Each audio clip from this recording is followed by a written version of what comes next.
this one, we're going to draw a forget-me-not, which is a little bit of a different style of flower than what we've drawn so far. There's going to be a few flower heads on one stem, and this one is 9 steps in total. So let's get straight into step 1. And I'm going to go in with my mid-sized fine liner as usual, the 0.1. But whichever one you have is fine, just make sure you have one that is smaller. So we're going to start in the centre of the page for this one. It's a fairly small flower as well, so as long as you're in the centre, there should be enough space all around for all of the different parts of the flower. So step 1 is starting with the innermost part of one of the flower heads. So I'm going to start with a little bit of a circle and fill that in with ink. And from that point, I'm going to create like a traditional flower shape. So create a few little balls coming off that. One at the top, 2 at the left, one at the left, sorry, one at the right, and 2 at the bottom, like so, just to make a traditional little doodly flower shape. And around that, we're going to mimic those lines and draw some arches around them. So one at the top, one at the left, one at the right, and then 2 below. Just connect them all up like so. And that's the first step for the centre of the flower. So we can move straight on to step 2, and that's going to be to add in the petals around this. So we're going to use each of these kind of bulbs that we've made as a starting point. So the first petal, we're going to start from the left of this bulb, and it's just going to be quite small. Just arch it up around it at the top and bring it back down to this little groove in here. I'm going to add some lines in straight away for this one, the longest from the centre, and 2 smaller ones either side of that at the bottom. Okay, now to make sure we have enough room, I'm going to go in and add some at the bottom, and then we'll add in the left and the right, just to make sure there's enough room for everything. So starting in this groove here, I'm going to bring out the line a little bit and curve it down towards the bottom of the page, round it off, and bring it back up to the one next to it there. Again, add in a few more lines, a long one in the centre, 2 shorter ones either side.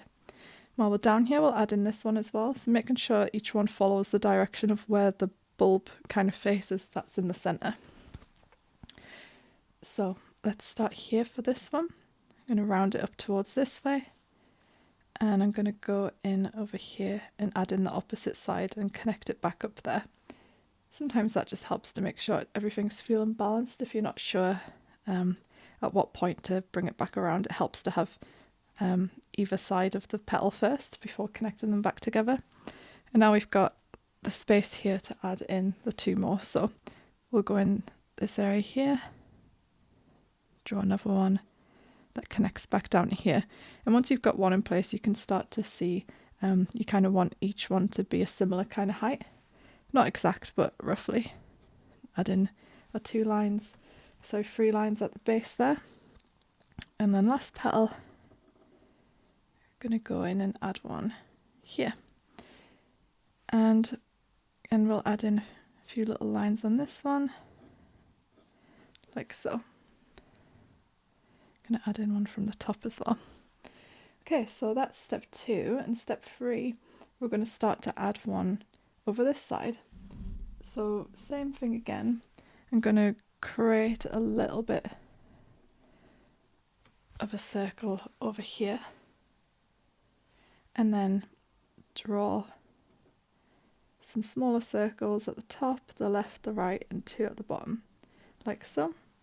The difference of this one being they're not going to be the same shapes around that, so we're going to create a little bit of difference on this one and draw some small petals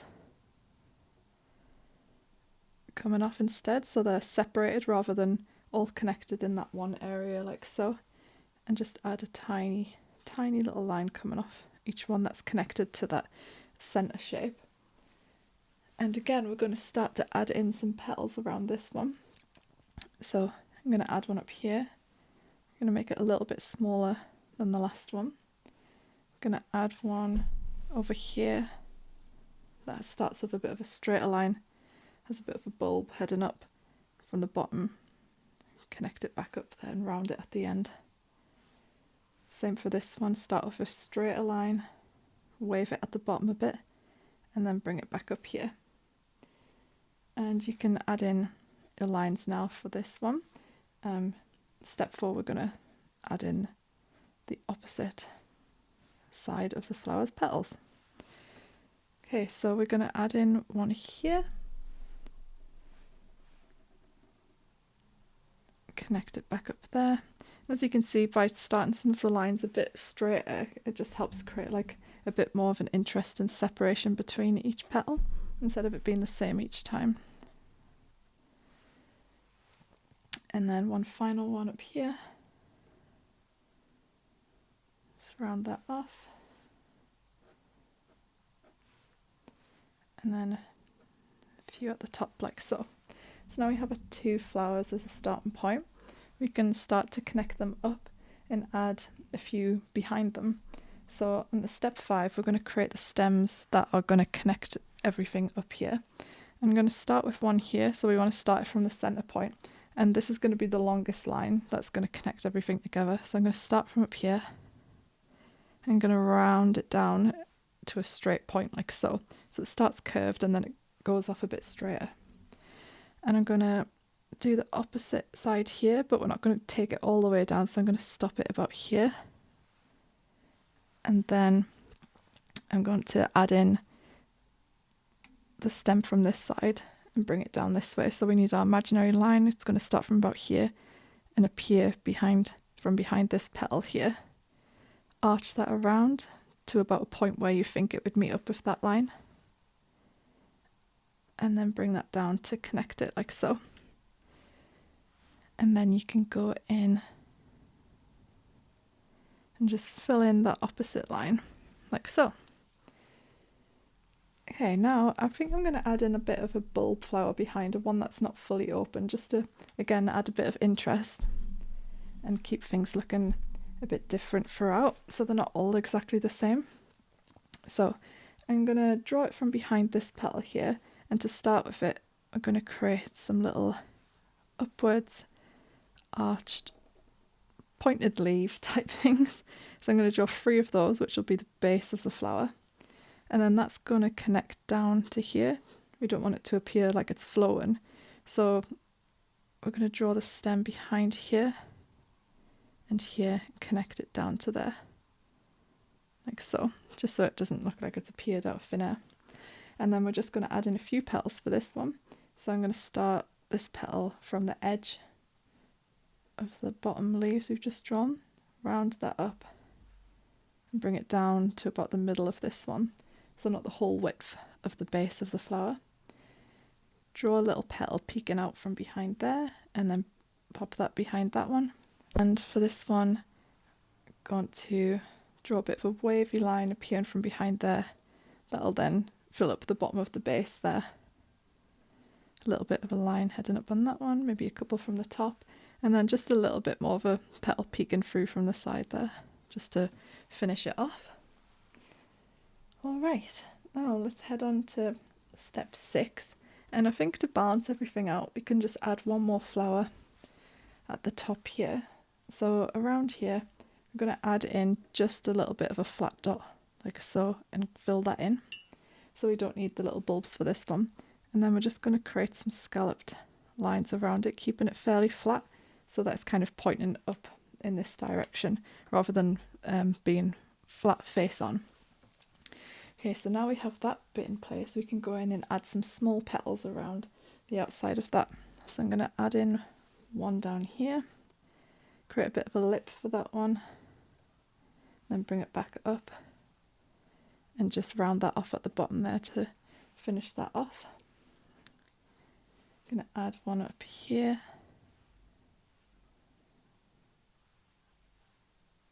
Just connect that back up to the top there.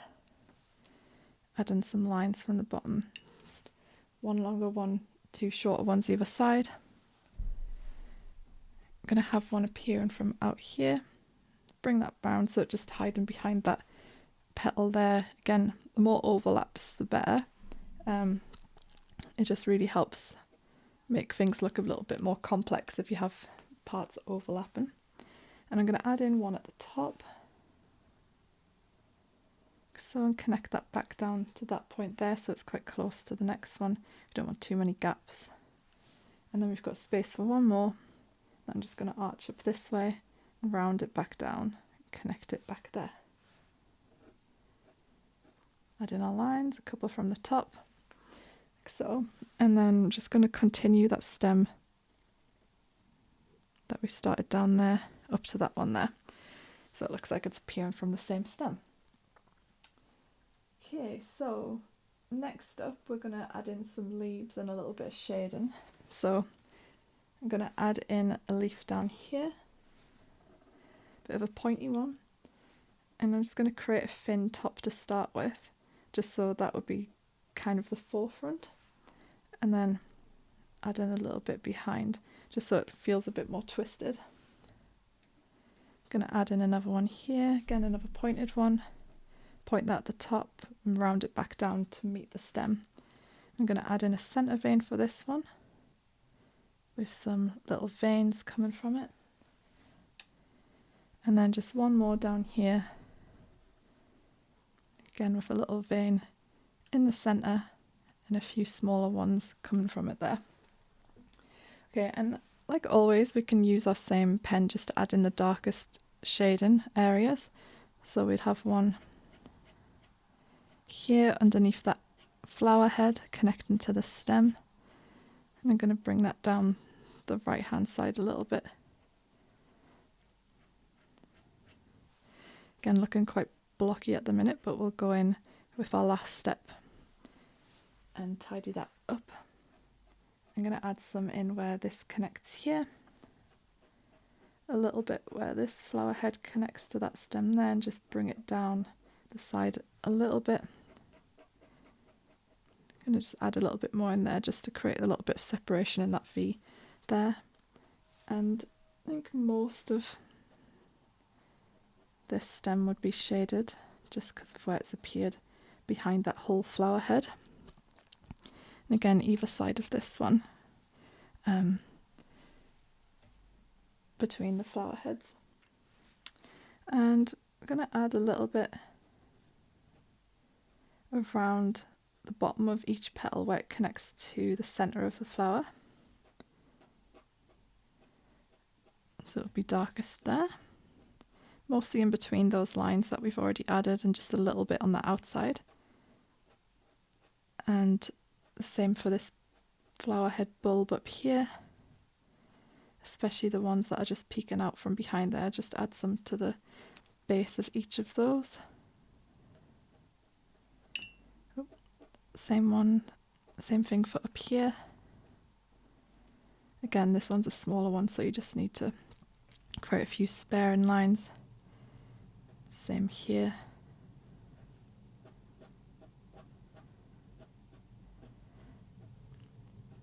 So we're really just going in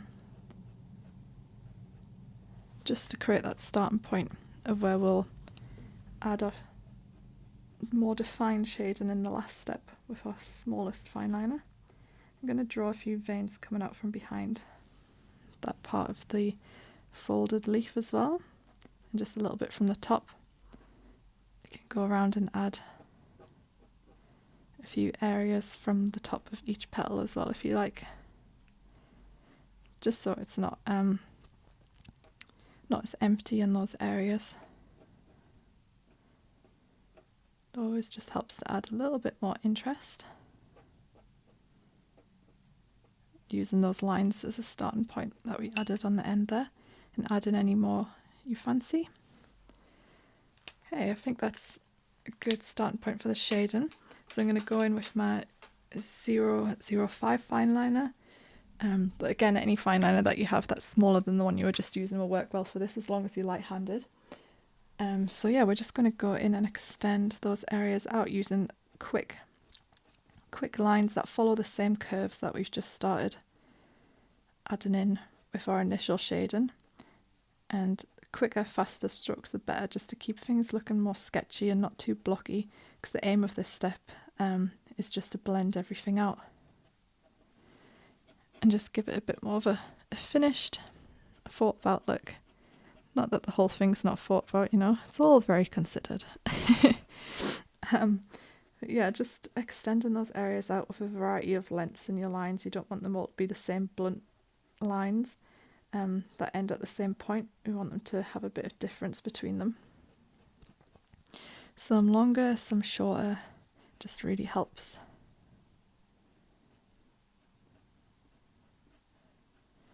And because these petals are so small, we don't really need to add too much here. Otherwise it's going to be far too busy.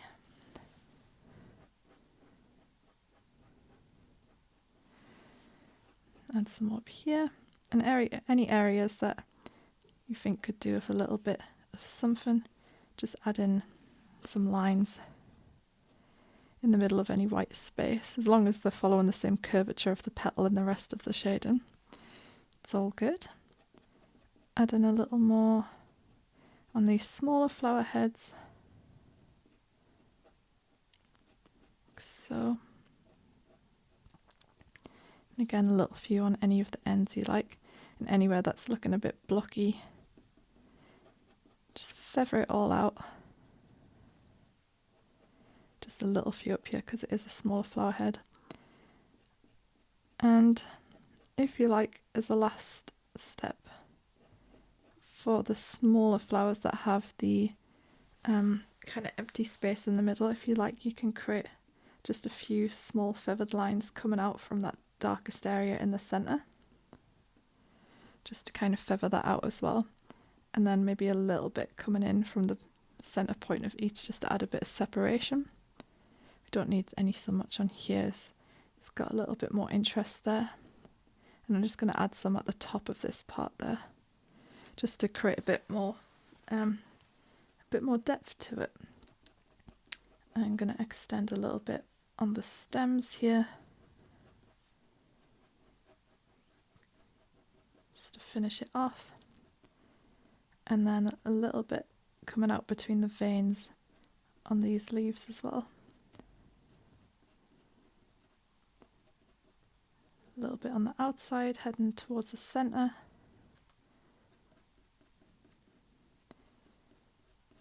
Like so.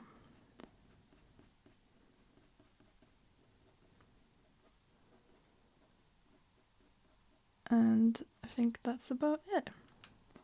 Just add a little bit more down here, just to finish it off.